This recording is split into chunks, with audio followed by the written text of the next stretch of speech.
Ada yang mendengar suara perempuan menyanyi di tasik dan ada juga yang kerap kaki terselioh semasa berada di tempat tu. Hai, welcome back to my channel, Sabrina Osman. Hari ini aku akan ceritakan tentang Mimaland.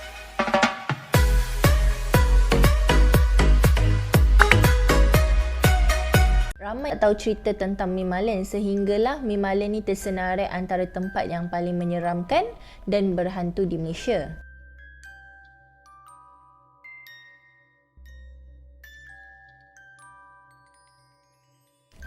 Mimaland adalah taman tema pertama yang terbesar di Malaysia pada tahun 1971 sebelum wujudnya taman tema moden seperti Sunway Lagoon, Lost World of Tambun ataupun Wet World Waterpark di Shah Alam. Malaysia in Miniatureland adalah nama singkatan bagi Mimaland, merupakan taman tema yang paling canggih dan moden pada era 1970-an sehingga 80-an dan mempunyai kawasan seluas 300 ekar. Fasa pertama Mimaland yang siap pada tahun 1970-an mengandungi 24 buah motel dan 5 buah chalet serta kolam renang.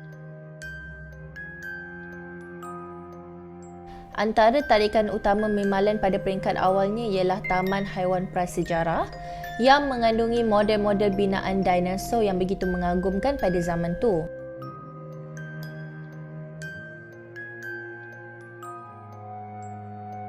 Beberapa buah filem tempatan juga membuat penggambaran dekat situ.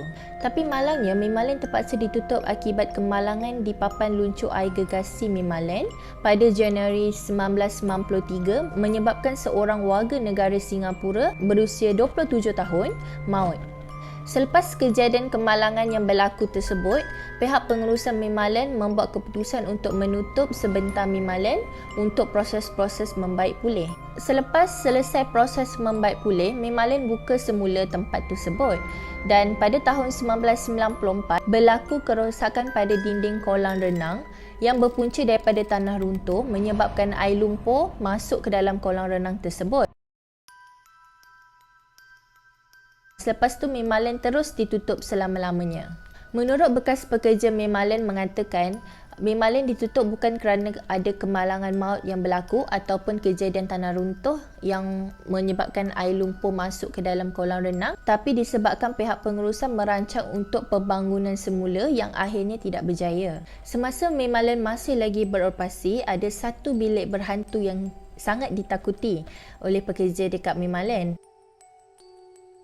Ada satu pekerja pada shift malam, dia menerima panggilan di pondok restoran.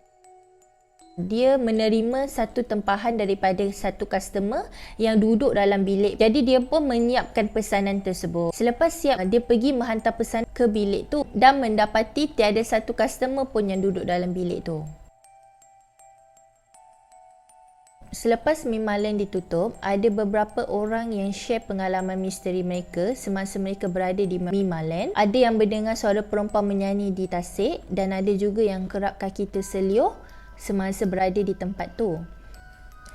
Dek kerana kisah Mimaland yang berhantu membuatkan seorang vlogger berminat untuk masuk ke Mimaland dan menceritakan pengalamannya. Menurut lelaki tu, dia masuk ke dalam Mimaland pada pukul 2 pagi. Semasa dia berjalan masuk ke tempat tu, tiba-tiba dia nampak ada satu kelibat wanita di satu sudut, membuatkan tiba-tiba dia rasa ketakutan dan dia pun berpatah balik dengan berniat untuk pulang ke rumah. Semasa dia berpatah balik, perjalanan dia terasa lama sangat. Padahal masa dia masuk, sekejap je. Bila dia nak keluar, terasa lama sangat. Dan dia merasakan diri dia tersesat kat dalam Mimaland tu. Jadi dia pun berjalan sehingga waktu subuh. Bila waktu subuh, baru dia jumpa jalan keluar. Selepas dia keluar daripada tempat tu, keesokan harinya, dia datang semula dengan kawan baik dia. Dia pergi semula ke tempat yang sama dan dia cuba untuk berpatah balik, hanya mengambil masa 10 minit sahaja. Jadi itu kisah Mimaland yang aku ingin ceritakan dekat sini. Terima kasih pada korang yang dah mendengar sampai ke penghujungnya. Lain kali aku akan share cerita yang lain. Jumpa korang lain kali. Bye!